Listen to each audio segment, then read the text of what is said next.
Hi friend, जी fitness YouTube entertainment channel में आप सभी का स्वागत है।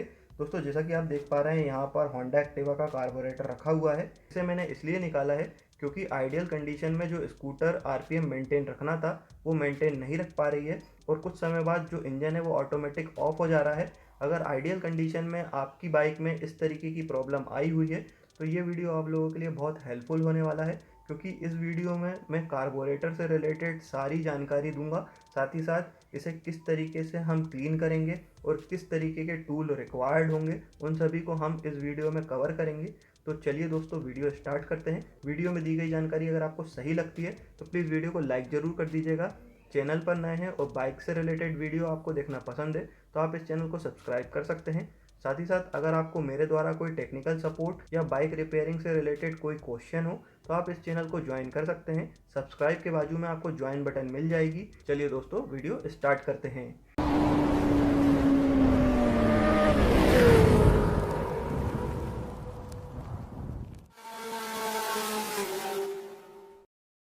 Subscribe to my channel and click on the bell icon to get notifications about new videos. दोस्तों, सबसे पहले इस कार्बोरेटर को क्लीन करने और ओपन करने के लिए आपको क्या क्या चीज़ों की ज़रूरत पड़ने वाली है उसे हम कवर कर लेते हैं।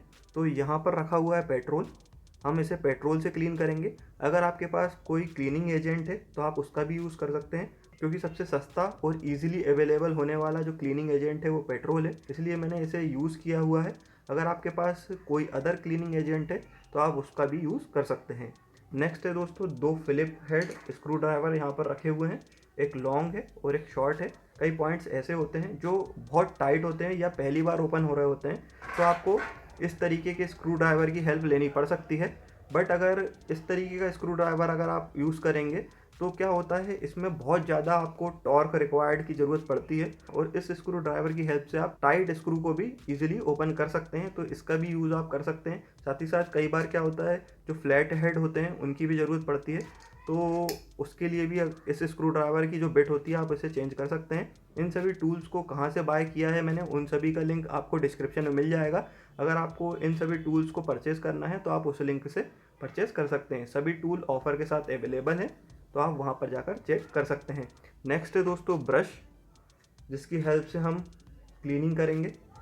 आपको इस तरीके का ब्रश अगर नहीं है तो ज़रूरत नहीं है, मैंने इसे इसलिए रख लिया क्योंकि मैं जब भी इंजन को ओपन करता हूँ तो इस तरीके के ब्रश से क्लीनिंग करता हूँ। इसे हम साइड में रख देते हैं, इसकी ज़्यादा ज़रूरत नहीं पड़ने वाली है। नेक्स्ट, आपको इस तरीके का जो पेंटिंग ब्रश आता है, थोड़ा सा जो वाइड होता है, उसे आपको परचेज़ करना है। इसकी कॉस्ट 15 से 20 रुपये होती है। नेक्स्ट, आपको जो टूथ ब्रश होता है, अगर आप ब्रश करते होंगे आपके घर पे इजीली अवेलेबल हो जाएगा, तो ये भी आप इसका यूज़ कर सकते हैं। बट इसी से भी कई बार प्रॉब्लम जो है क्लीनिंग की वो सॉल्व हो जाती है।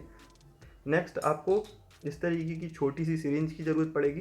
कई बार क्या होता है, जो पैसेज होते हैं एयर के, वहाँ पर डस्ट हो जाती है और कई लोगों के पास कंप्रेस्ड एयर नहीं होती है, तो वहाँ पर प्रॉब्लम आ जाती है कि कैसे उसको क्लीन करना है। इसलिए हम सिरिंज की हेल्प लेंगे और सिरिंज की हेल्प लेकर पूरी जितनी भी जेट हैं उसे हम किस तरीके से क्लियर करेंगे वो मैं आपको आगे वीडियो में बताऊँगा। तो एक सिरिंज की ज़रूरत पड़ेगी। आप किसी भी तरीके का सिरिंज ले सकते हैं, बस ध्यान रखिएगा अच्छा प्रेशर डेवलप करने वाली सिरिंज हो। अब इसे ओपन करते हैं। तो सबसे पहले आपको फिलिप हेड स्क्रू ड्राइवर की ज़रूरत पड़ेगी। मैक्सिमम यहाँ पर जितने भी स्क्रू होंगे वो सब फिलिप हेड होंगे। और सबसे पहले हमें ओपन करना है जो फ्लोटिंग चेम्बर होता है उसे। अगर इसमें पेट्रोल भरा हुआ है तो आप इस तरीके से कुछ निकाल सकते हैं।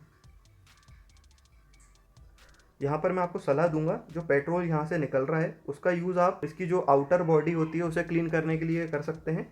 हम पहले इसकी आउटर बॉडी को क्लीन कर लेते हैं ताकि जो भी डस्ट पार्टिकल्स हैं वो अंदर की जो बॉडी है उस पर ना जाए। और देखिए, कुछ इस तरीके से हमें क्लीन करना है।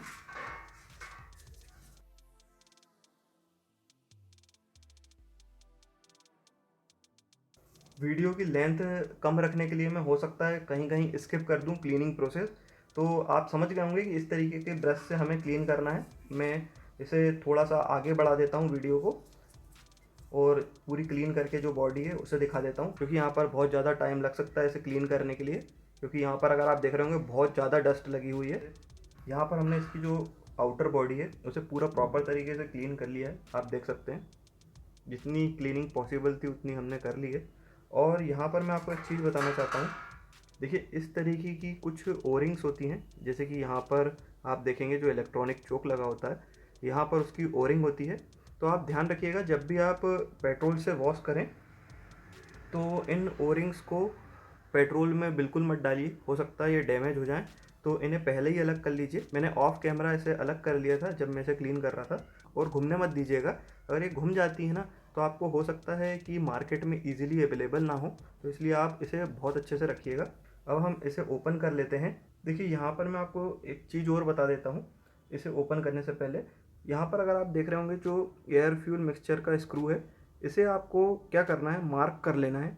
क्या होता है कई बार कंपनियां यहाँ पे मार्किंग देती हैं, बट गाड़ी जब पुरानी हो जाती है तो वो मार्किंग पेट्रोल के कारण या जो डस्ट होती है उनके कारण मिट जाती है। तो हो सकता है जब आप इसे क्लीन करने के लिए ओपन करेंगे तो इसकी जो पोजीशन है वो चेंज हो सकती है, और जो optimum air fuel mixture carburettor के थ्रू इंजन को जाना था वो डिस्टर्ब हो सकता है, जिसके कारण आपको माइलेज रिलेटेड प्रॉब्लम फेस करनी पड़ सकती है। इसीलिए मैं आपको बोल रहा हूँ कि आप यहाँ पर इस तरीके का मार्कर का यूज़ कर लीजिएगा, और कुछ इस तरीके से आप मार्किंग कर सकते हैं।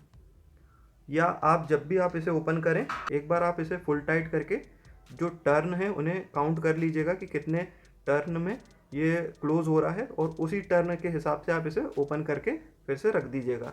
आप इसे इस तरीके से भी काउंट कर सकते हैं। जब आप इसे इस तरीके से रखेंगे तो आप इसे कहीं पर भी इस तरीके से मार्क कर दीजिए। देखिए मैं आपको इस तरीके से मार्क करके बता देता हूँ। इस तरीके से ब्लैक मार्क कर दीजिए, देख सकते हैं आप मैंने मार्किंग कर दी है। अब हमें करना क्या है, इसे काउंट करना है। देखिए अभी मैंने स्टार्ट किया है।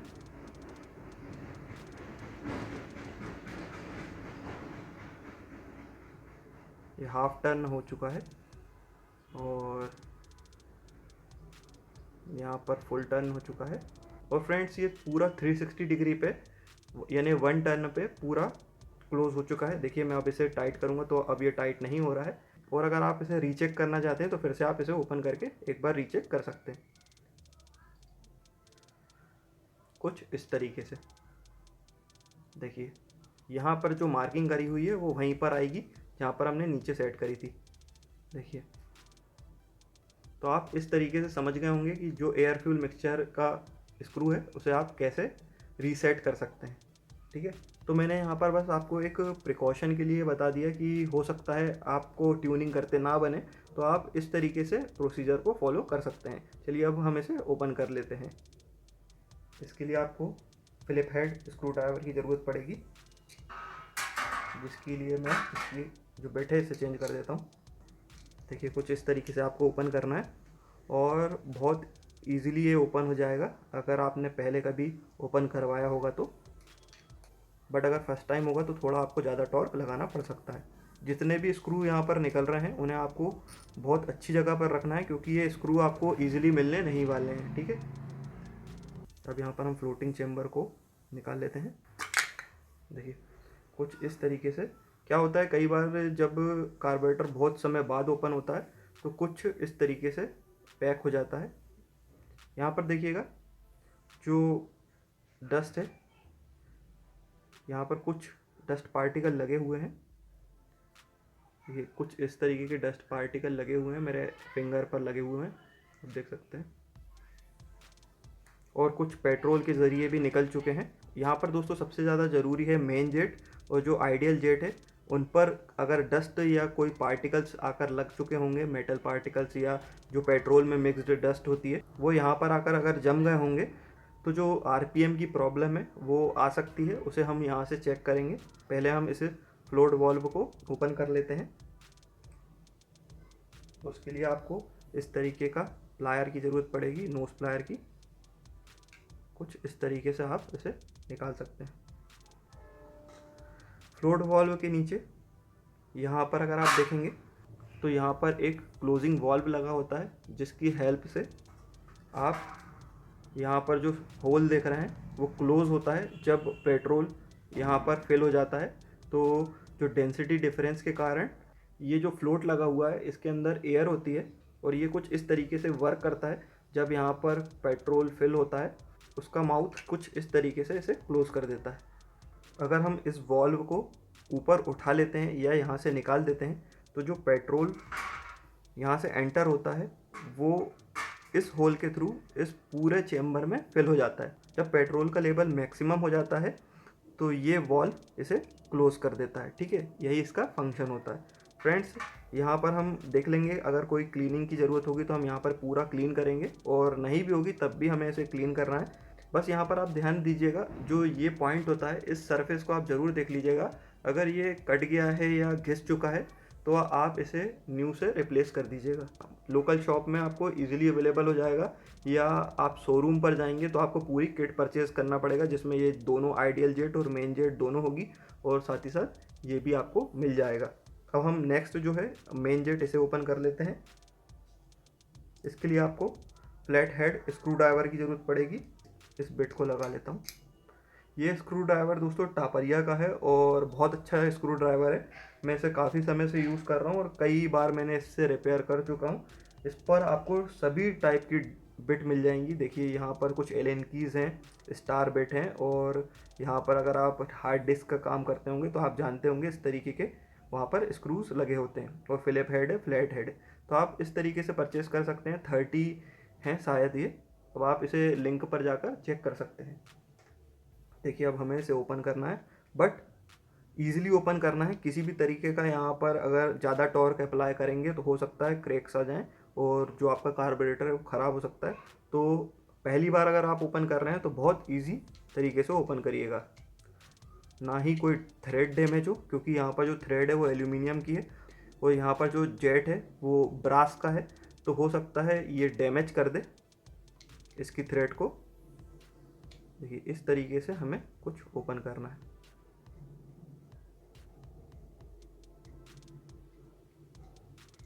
और अगर आपको समझ में नहीं आता है कि कहाँ पर क्या चीज़ लगेगी तो आपको क्या करना है, इन सब चीज़ों का एक एक स्क्रीनशॉट या छोटा छोटा वीडियो बना लेना है, या इस वीडियो की भी हेल्प आप ले सकते हैं।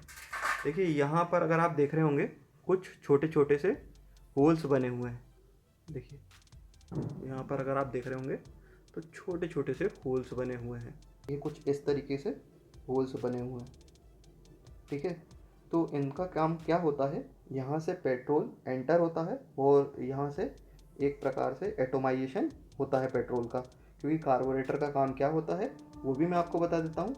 Atomisation of fuel, vaporisation of fuel, mixing this fuel with air and create specified air fuel mixture. अब इसे हम घर पर अगर आप होंगे तो हो सकता है आपके पास कंप्रेस्ड एयर नहीं होगी, तो मैं आपको सिरिंज की हेल्प से किस तरीके से क्लीन किया जाता है वो बता देता हूँ। देखिए आपको इस सिरिंज में इस तरीके से पेट्रोल लेना है। ठीक है, पूरा फिल कर लीजिएगा और यहाँ से आपको पेट्रोल फिल करना है।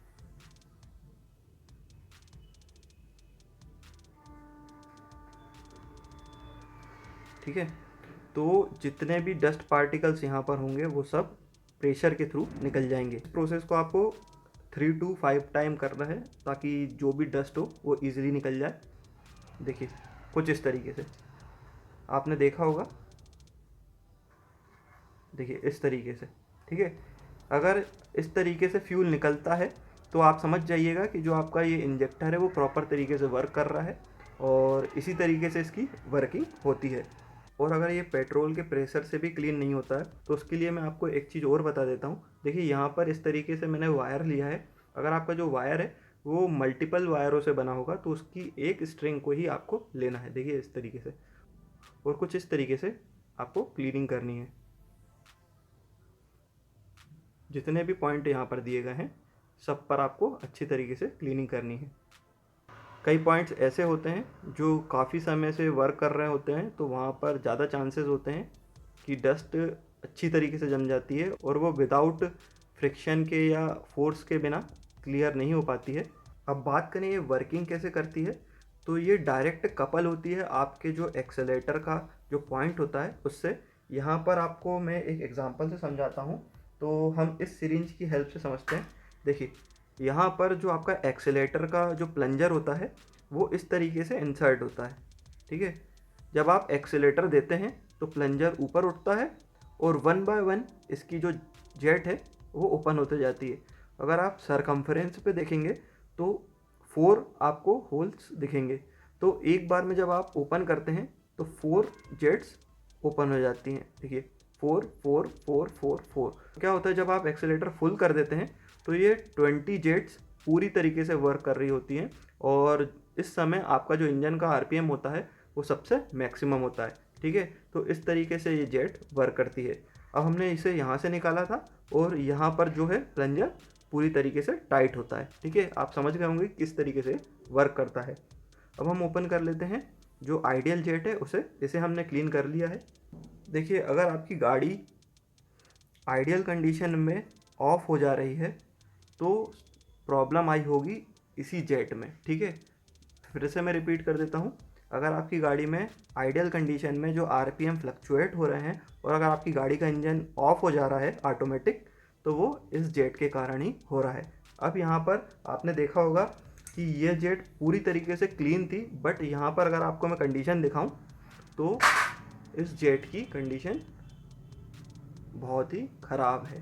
देख सकते हैं, आपको मैं यहाँ से दिखा देता हूँ कि इस जेट की कंडीशन, इसके जो पॉइंट्स हैं वह भी प्रॉपर तरीके से ओपन नहीं है। यहाँ पर अगर आप देख रहे होंगे तो पॉइंट्स दिए हैं वो प्रॉपर तरीके से ओपन नहीं है और यहाँ पर बहुत सारी डस्ट लगी हुई है। अब हम इसे क्लीन कर लेते हैं।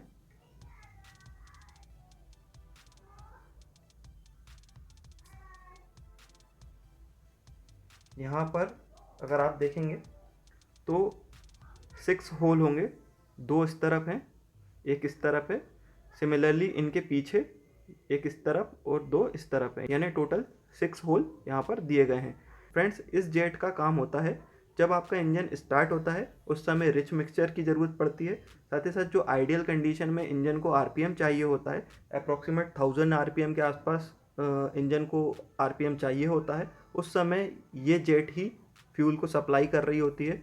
क्योंकि जो मेन जेट है वो पूरा डिपेंड करती है एक्सीलेटर के ऊपर। जितना एक्सीलेटर ओपन होगा उतना ज़्यादा ये ओपन होगा और जो आइडियल जेट है वो इंजन को आइडियल कंडीशन पे फ्यूल सप्लाई करता है। यहाँ पर मैं आपको चोक का भी फंक्शन समझा देता हूँ। देखिए यहाँ अगर आप देख रहे होंगे तो ये एयर पैसेज है। जब आप चोक लगा देते हैं तो कुछ इस तरीके से चोक लग जाता है। देखिए इस तरीके से चोक लग जाता है। यहाँ पर जो आप प्लेट देख रहे होंगे उसने इस माउथ को पूरा कवर कर लिया है और यहाँ पर अगर आप देख रहे होंगे तो एक छोटा सा होल है। यानी यानी यहाँ पर क्या हो रहा है कि जो ये पैसेज है उसे क्लोज कर दिया गया है by the help of this plate. ठीक है, तो क्या होता है जब सक्शन क्रिएट होता है तो जो नेगेटिव प्रेशर होता है जिसके कारण एटमॉस्फेरिक एयर और फ्यूल की सप्लाई होती है वो यहाँ पर सबसे ज़्यादा नेगेटिव प्रेशर क्रिएट कर देता है, जिसके कारण जो आइडियल जेट है उसकी फ्यूल सप्लाई बढ़ जाती है और जो रिच मिक्सचर चाहिए होता है कोल्ड स्टार्टिंग के लिए वो यहाँ से प्रोवाइड कर दिया जाता है। बस यही फंक्शन होता है दोस्तों चोक का। अब हम ये जो ट्यूनिंग स्क्रू है इसे ओपन कर लेते हैं। हो सकता है फ्रेंड्स इस वीडियो की लेंथ ज़्यादा हो जाए, बट हर चीज़ को समझाना बहुत ज़रूरी है। अगर आप इसकी वर्किंग नहीं समझेंगे तो कार्बोरेटर में आपको अदर टाइप के जो प्रॉब्लम है उसे फेस करना पड़ जाएगा अगर आप इसे ओपन कर लेते हैं। और अगर आप इसकी जो वर्किंग है एक एक पार्ट्स की अगर वर्किंग समझ लेंगे तो क्या है आप इसे ईजिली क्लीन भी कर सकते हैं। साथ ही साथ अगर आप फ्यूचर में कोई प्रॉब्लम आ जाती है तो आपको किसी भी तरीके के वीडियो को देखना नहीं पड़ेगा। देखिए जितने भी स्क्रू यहाँ से निकल रहे हैं उन्हें अच्छे तरीके से रखना है, क्योंकि क्या है ये स्क्रू आपको ईजिली मिलने नहीं वाले। देखिए यहाँ पर अगर आप देख रहे होंगे तो जो एयर फ्यूल मिक्सचर का स्क्रू है उसमें कितनी सारी डस्ट और कार्बन डिपॉजिट लगे हुए हैं। देखिए कुछ इस तरीके से मेरे हाथ पर आ गए हैं। मैं आपको और अच्छे तरीके से दिखा देता हूँ। यहाँ अगर आप देख रहे होंगे तो इसकी जो टिप है वहाँ पर और इस पोर्शन में सबसे ज़्यादा डस्ट चिपकी हुई है। इसे भी हम क्लीन कर लेते हैं। इसके लिए आपको थोड़े हार्ड ब्रश की ज़रूरत पड़ेगी, तो आप टूथ ब्रश की हेल्प ले सकते हैं। कुछ इस तरीके से आपको क्लीनिंग करनी है इसकी। देखिए यहाँ पर हमने इस स्क्रू को अच्छे से क्लीन कर लिया है और जो इसकी नॉब है उसमें जो डस्ट जमी हुई थी उसे भी हमने अच्छी तरीके से क्लीन कर लिया है। ठीक है, इसी तरीके से आपको क्लीन करना है और जो ये सरफेस है इसे स्मूथ कर देना है। इसे हम अलग कर लेते हैं। अब सिमिलरली हमें इसे भी क्लीन करना है। यहाँ पर भी आप देख रहे होंगे तो कार्बन डिपॉजिट और जो पेट्रोल के रेसिड्यूल्स होते हैं वो सब यहाँ पर इकट्ठे हैं। खासकर अगर आप देखेंगे तो डस्ट भी बहुत ज़्यादा यहाँ पर लगी हुई है। देखिए यहाँ पर कार्बन डिपॉजिट है और यहाँ पर अगर आप देखेंगे तो जो डस्ट पार्टिकल हैं इसकी थ्रेड पर बहुत ज़्यादा लगे हुए हैं। हम इसे भी क्लीन कर लेते हैं। पेट्रोल में कमी नहीं रखना है। अगर आप पेट्रोल की कमी करेंगे तो आपका जो क्लीन करने का पर्पस है वो सही से फुलफ़िल नहीं हो पाएगा। यहाँ पर हमने इस स्क्रू की नॉब को भी अच्छी तरीके से क्लीन कर लिया, आप देख सकते हैं। जितना पॉसिबल हो सकता था उतना हमने क्लीन कर लिया है। और यहाँ पर अगर आप थोड़े बहुत देख रहे होंगे जो कार्बन डिपॉजिट है वो कलर हो चुका है मेटल का, इसलिए रिमूव नहीं हो पा रहा है। बट जो सरफेस है वो बिल्कुल स्मूथ हो चुका है। तो यहाँ पर जो क्लीनिंग हमें चाहिए थी वो अचीव हो चुकी है। हम इसे अलग कर देते हैं। और फ्रेंड्स, क्लीनिंग जो है वो यहीं तक कंप्लीट नहीं होती है। जो हमारे इनके पैसेज होते हैं उन्हें भी हमें क्लीन करना ज़रूरी है, क्योंकि आप देख रहे होंगे तो जो यहाँ पे थ्रेडेड पोर्शन है वहाँ पर भी डस्ट लगी हुई है। जब आप इन्हें इंसर्ट करेंगे तो ये डस्ट इनके थ्रू आगे आ जाएंगी और हो सकता है वो प्रॉब्लम क्रिएट करे। तो इन पैसेज को भी आपको क्लीन करना है। उसके लिए आपको फिर से सिरिंज की हेल्प लेना है। पहले हम जो मेन जेट का पैसेज है उसमें फ्यूल इंसर्ट करते हैं। देखिए कुछ इस तरीके से आपको अच्छी तरीके से पैकिंग करना है और फिर इसे फिल करना है। देखिए यहाँ पर मैं आपको एक और चीज़ दिखा देता हूँ कि पेट्रोल किस रास्ते से आता है, वो भी आप देख सकते हैं। देखिए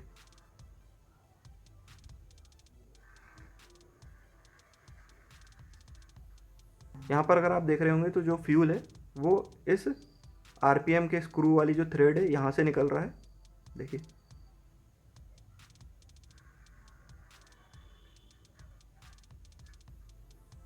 अब हम यहाँ से फ्यूल को इंसर्ट करने की कोशिश करेंगे। देखिए इस तरीके से आपको सभी पैसेज को क्लीन कर लेना है वन बाय वन, जितने भी होल्स यहाँ पर दिख रहे हैं। अब हम आइडियल पे शिफ्ट हो जाते हैं और आइडियल को जो आइडियल पैसेज है उसे क्लीन कर लेते हैं। तो देखिए जब मैं आइडियल पैसेज पर पेट्रोल फिल करूँगा तो यहाँ से निकलेगा। देखिए देखिए देख सकते हैं आप, यहाँ से पेट्रोल निकल रहा है। और यहाँ पर भी आपको दो होल दिख रहे होंगे, इन पर भी आपको पेट्रोल फिल करना है कुछ इस तरीके से, और पेट्रोल यहाँ से निकल कर बाहर आ जाएगा। जो आइडियल वाली है यहाँ से। फ्रेंड्स यहाँ पर मैं आपको डिटेल में इन पैसेज को इसलिए सिखा रहा हूँ ताकि जो फ्यूल है और एयर है वो कहाँ कहाँ ट्रैवल करते हैं। मैंने यहाँ पर जितने भी पैसेज की क्लीनिंग करनी थी उसे कर लिया है। एक स्क्रू यहाँ पर होता है, देखिए जो ओवरफ्लो का स्क्रू होता है। देखिए इसे हम ओपन कर लेते हैं। कई बार फ्रेंड्स जो ओवरफ्लो की प्रॉब्लम होती है वो यहाँ से आ जाती है।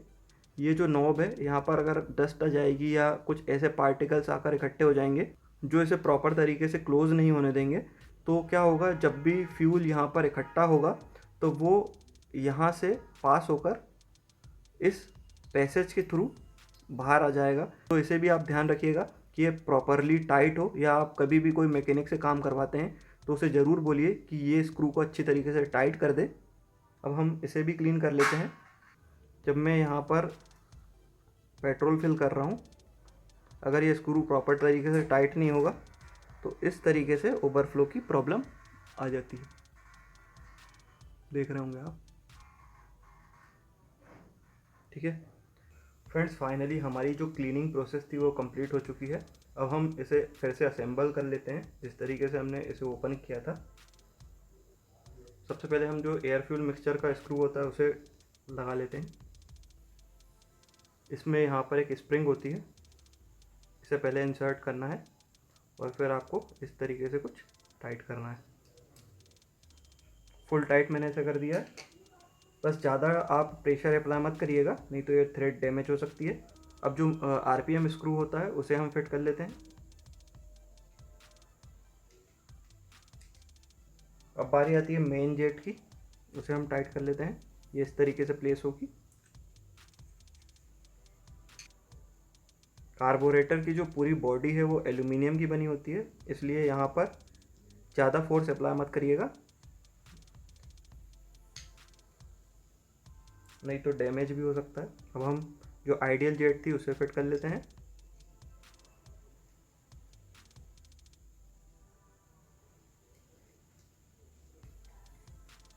अब यहाँ पर जो फ्लोटिंग वाल्व था उसे हम फिट कर लेते हैं। अब इसे हमें ऐसे फिट करना पड़ेगा कुछ इस तरीके से, और इस तरीके से हमें प्लेस करना है। यहाँ पर जो इसकी पिन थी उसे हम इंसर्ट कर देंगे मैच करके, कुछ इस तरीके से। यहाँ पर हमारा फ्लोट वॉल पूरी तरीके से फिट हो चुका है। अब बारी आती है ड्रेन स्क्रू की, जो कि लोअर चेम्बर पर लगता है। इसे भी हम अच्छी तरीके से टाइट कर लेंगे। एक बार चेक कर लेना यहाँ पर जो सील है वो लगी है कि नहीं, ओरिंग, नहीं तो पेट्रोल लीकेज की प्रॉब्लम हो सकती है। अब बारी आती है इसे प्लेस करने की, तो ये कुछ इस तरीके से प्लेस होगा। ध्यान रखिएगा यहाँ पर जो ओरिंग दी गई है वो डैमेज ना हुई हो। अगर ये डैमेज हो चुकी होगी तो आपको इसे रिप्लेस करना ज़रूरी है, नहीं तो जो पेट्रोल यहाँ पर फिल होगा वो सब यहाँ से लीक करके इसकी बॉडी के ऊपर आ जाएगा और यहाँ पर बहुत सारी डस्ट को कलेक्ट कर लेगा। जैसे कि आपने इनिशियल कंडीशन में देखा था, उस तरह की कंडीशन फिर से इस कार्बोरेटर की हो जाएगी। तो ध्यान रखिएगा ये ओरिंग को आप ध्यान रखिएगा ये ओरिंग अच्छी तरीके से लगी हो या ये डैमेज हो गई हो तो इसे रिप्लेस कर दीजिएगा। अब हम इसे फिट कर लेते हैं। नेक्स्ट बारी आती है स्क्रू की। एकदम से दोनों स्क्रू को टाइट नहीं करना है, बस हैंड टाइट करिएगा, फिर 1 बाय 1 इसे टाइट करिएगा, नहीं तो जो ओरिंग है वो डैमेज हो सकती है। देखिए अब यहाँ पर मैंने हैंड टाइट करा है। अब हल्का सा मैं इसे टाइट करूँगा, फिर हल्का सा इसे टाइट करूँगा, फिर हल्का इसे टाइट करूँगा। इस तरीके से ही आपको इसे टाइट करना है। जब आपको फील हो जाए कि ये पूरा टाइट हो चुका है, वहाँ पर आप इसे छोड़ सकते हैं। अब यहाँ पर जो इलेक्ट्रॉनिक चोक होता है उसकी ओरिंग होती है, उसे प्लेस कर लेंगे। फाइनली फ्रेंड्स, हमने यहाँ पर पूरा असेंबल कर लिया है। अब मैं इसे इंजन में फिट कर लेता हूँ। दोस्तों सबसे पहले यहाँ पर मैं आपको बता देता हूँ, ये है RPM स्क्रू, ठीक है, और ये है एयर फ्यूल मिक्सचर का स्क्रू। अब यहाँ पर हम सबसे पहले गाड़ी को स्टार्ट करते हैं।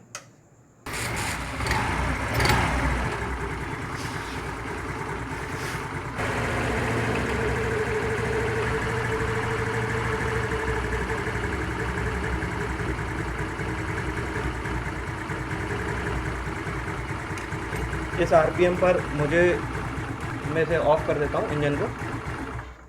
आई होप आपको वीडियो सही लगा होगा, वीडियो में दी गई जानकारी सही लगी होगी, तो प्लीज़ इस वीडियो को लाइक ज़रूर कर दीजिएगा और चैनल को सब्सक्राइब भी कर लीजिएगा। मिलते हैं नेक्स्ट वीडियो में, तब तक के हेलमेट पहनिए, सेफ्टी के साथ बाइक चलाइए। जय हिंद।